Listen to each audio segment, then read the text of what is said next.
Assalamualaikum warahmatullahi wabarakatuh. Perkenalkan, nama saya Asmayanti, jurusan Ilmu Komunikasi angkatan 2019. Di sini saya akan mempresentasikan hasil analisis teori ilmu komunikasi. Langsung saja pada pokok pembahasan. Model-model komunikasi dan gagasan teori komunikasi.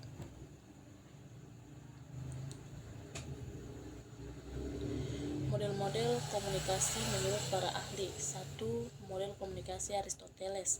Model komunikasi Aristoteles dikenal sebagai model komunikasi yang berpusat pada speaker atau pembicara kepada pembicara, dipandang sebagai pihak yang aktif dan berperan penting dalam proses public speaking, yaitu mengirimkan pesan kepada khalayak. 2. Model komunikasi Laswell.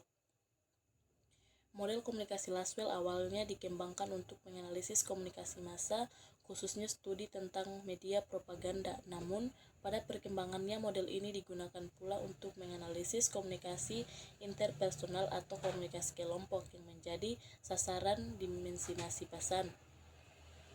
3. Model komunikasi menurut Shannon dan Weaver. Komunikasi adalah suatu proses interaksi manusia yang saling mempengaruhi satu sama lain, baik sengaja maupun tidak sengaja, dan tidak terbatas pada bentuk komunikasi verbal, namun juga pada nonverbal, seperti ekspresi muka, lukisan, seni, dan teknologi. 4. Model komunikasi menurut Berlo.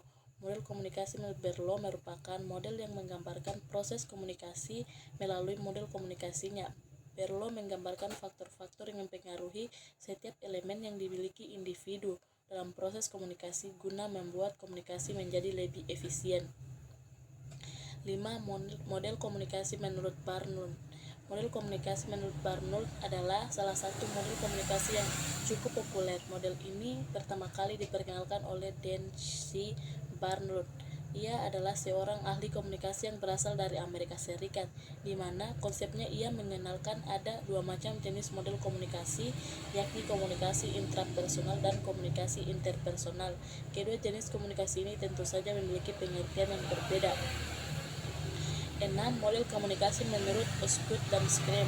Model proses komunikasi yang digambarkan oleh Osgood dan Scream ini terutama berlaku untuk bentuk-bentuk komunikasi antar pribadi. Dijelaskan bahwa proses komunikasi berjalan secara sirkuler, di mana masing-masing pelaku secara bergantian bertindak sebagai komunikator atau sumber dan komunikan atau penerima. Model komunikasi linear.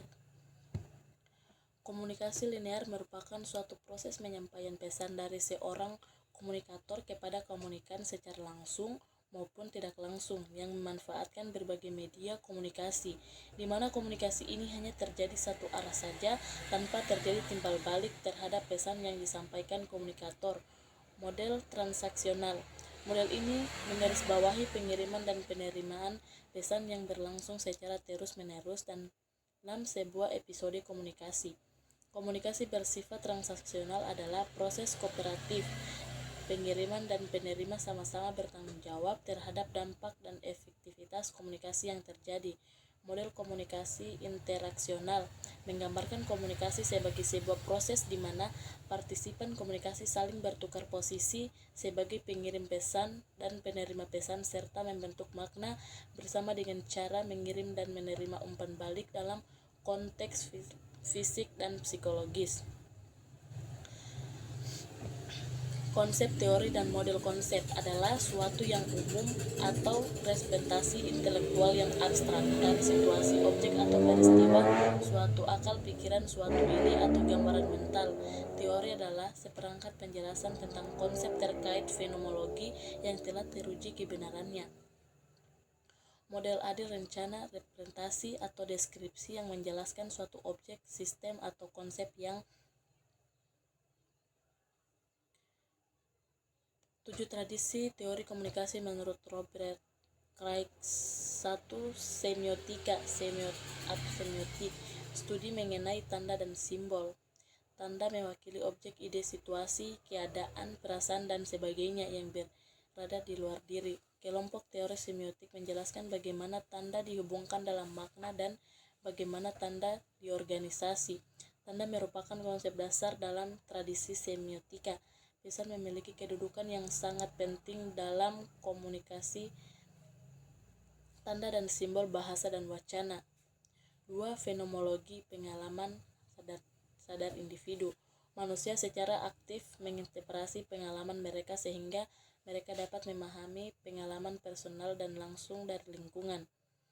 Fenomenologi menggunakan pengalaman langsung sebagai cara untuk memahami dunia. Tugas prinsip fenomenologi.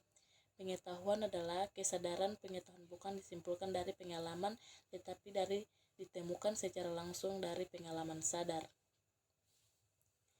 3. Sibernetika. Sibernetika membahas tentang suatu sistem yang kompleks, di mana berbagai elemen yang terdapat di dalamnya saling berinteraksi dan saling mempengaruhi. Sistem seperangkat komponen yang saling berinteraksi yang secara bersama-sama membentuk suatu yang lebih dari sekedar kumpulan dari bagian-bagian itu. Sistem keluarga. 4. Sosiopsikologi individu sebagai makhluk sosial. Studi mempelajari individu sebagai makhluk sosial. Pemikiran berasal dari ilmu psikologi berorientasi kognitif, bagaimana manusia mengelola informasi yang diterimanya. 5. Sosiokultural. Tradisi teori komunikasi membahas bagaimana pengertian makna, norma, peran, dan aturan yang ada bekerja saling berinteraksi dalam proses komunikasi. Realitas dibangun melalui proses interaksi di dalam kelompok, masyarakat, dan budaya. Tradisi sosial-kultural fokus pada pola-pola interaksi antara manusia pada hal-hal yang sifat dan jiwa yang dimiliki individu. 6. Kritis. Teori kritis menjelaskan bahwa kekuasaan dan keistimewaan yang dimiliki suatu kelompok serta penindakan yang dimiliki oleh kelompok tertentu terhadap kelompok lain merupakan produk dari bentuk komunikasi tentu yang ada di masyarakat. 7. Retorika. Bagaimana manusia menggunakan simbol untuk mempengaruhi siapa saja yang ada di dekatnya dan membangun dunia di mana mereka tinggali. Teori interaksi simbolik. Teori interaksi simbolik merupakan teori yang memiliki asumsi bahwa manusia membentuk makna melalui proses komunikasi. Teori interaksi simbolik berfokus pada pentingnya konsep diri dan persepsi yang dimiliki individu berdasarkan interaksi dengan individu lain. Hal-hal yang penting dalam teori ini: 1. Pentingnya makna bagi perilaku manusia. 2. Konsep diri, pentingnya konsep mengenai diri. 3. Interaksi, hubungan antara individu dan masyarakat.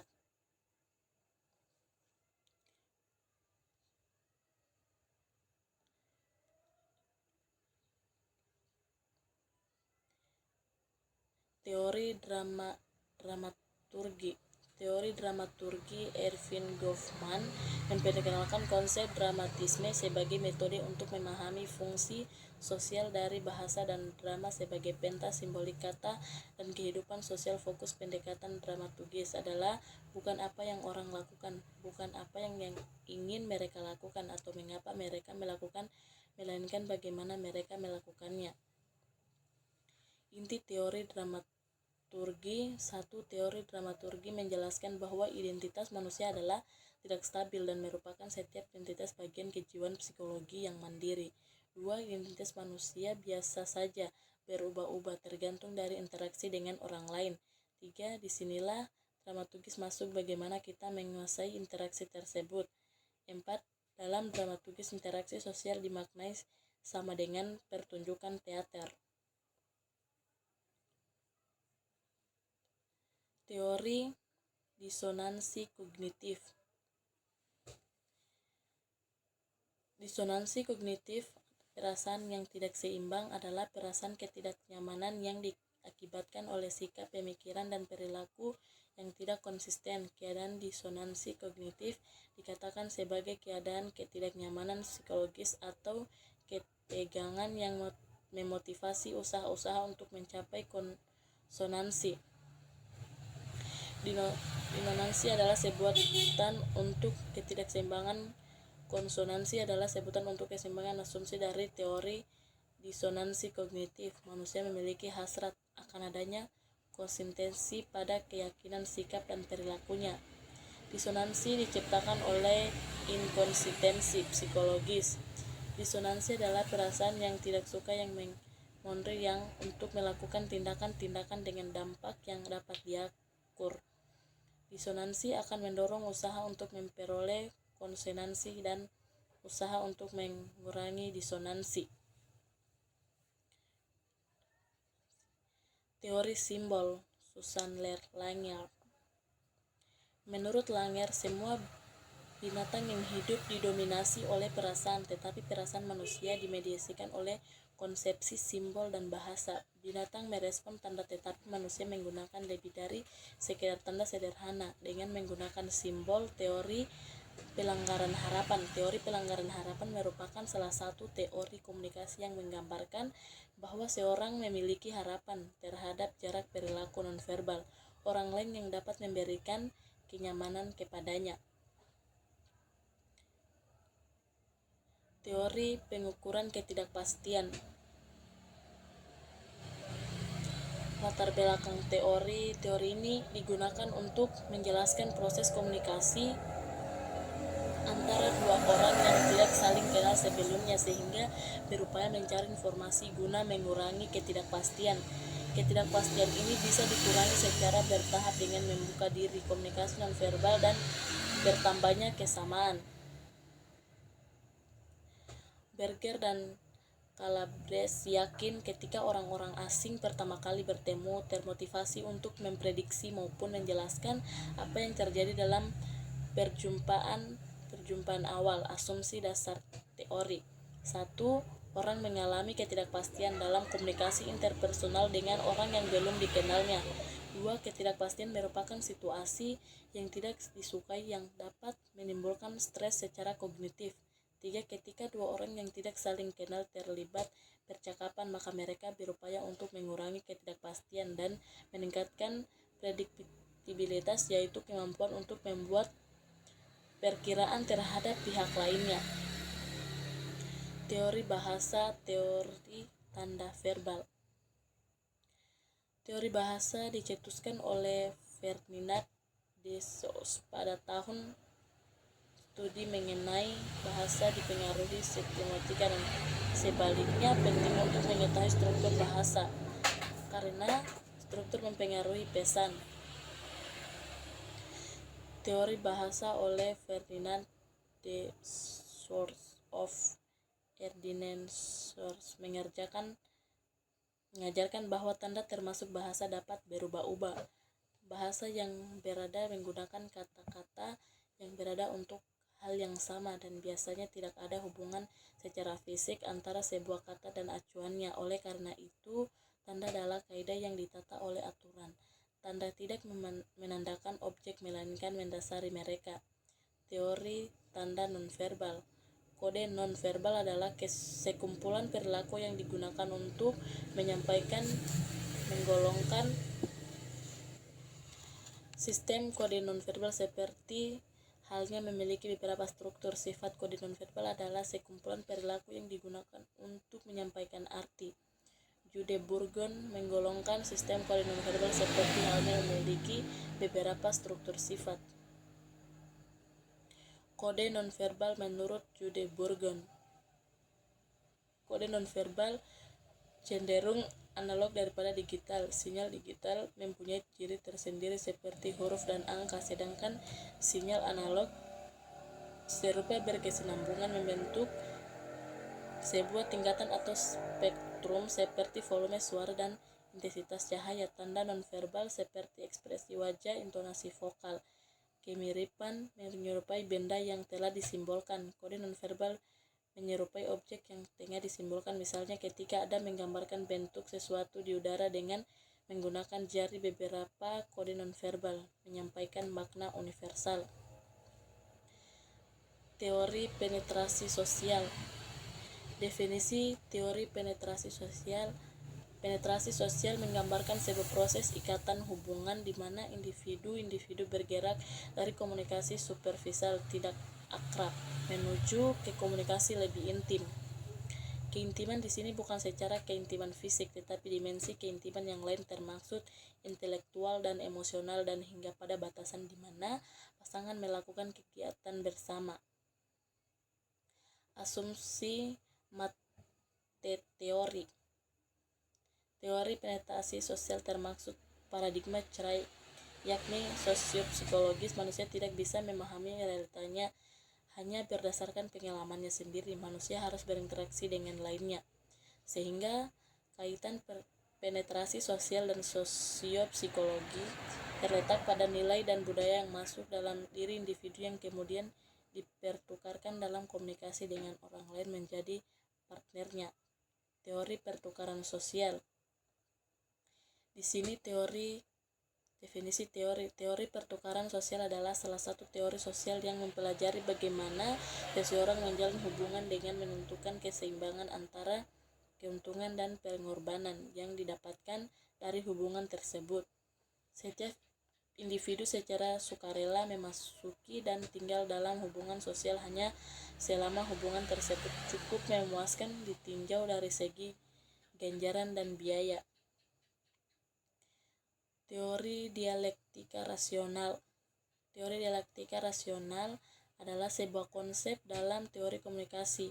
Konsep ini bisa ditafsirkan sebagai simpul kontradiksi dalam hubungan pribadi atau interaksi terus-menerus antara kebalikan atau kecenderungan untuk menentang. Teori manajemen privasi adalah teori yang menggambarkan sebuah peta yang menunjukkan bahwa orang membuat pilihan tentang mengungkapkan atau menyembunyikan suatu informasi privat berdasarkan kriteria dan kondisi yang mereka anggap penting, dan individu percaya bahwa mereka mempunyai hak untuk memiliki dan mengatur akses ke informasi privat mereka.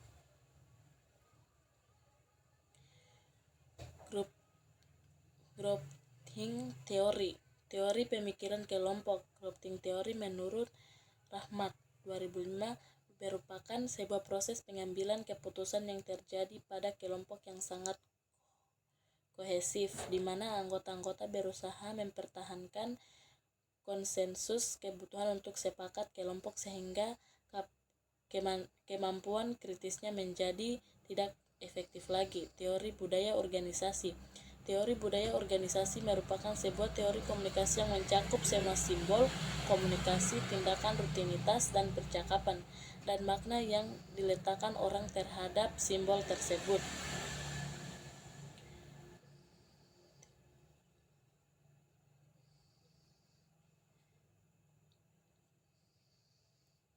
Teori ekologi media. Teori ekologi media adalah studi tentang bagaimana media dan proses komunikasi mempengaruhi persepsi manusia, perasaan, emosi, dan nilai teknologi yang mempengaruhi komunikasi melalui teknologi baru. Teori agenda setting. Teori ini dikembangkan oleh MC Combs dan Shaw 1970. Teori agenda setting beranggapan apabila media memberikan tekanan pada suatu peristiwa, maka media tersebut akan membuat masyarakat menganggap peristiwa penting. Dalam hal ini, media mempunyai efek yang sangat kuat dalam mempengaruhi asumsi masyarakat, sehingga akan muncul asumsi bahwa apa yang dianggap penting oleh media akan dianggap penting oleh masyarakat. Teori agenda setting menjelaskan bagaimana suatu ide, gagasan, praktik, atau penemuan baru disebarkan kemudian diterima oleh para pemakai yang menjadi sasaran komunikasi.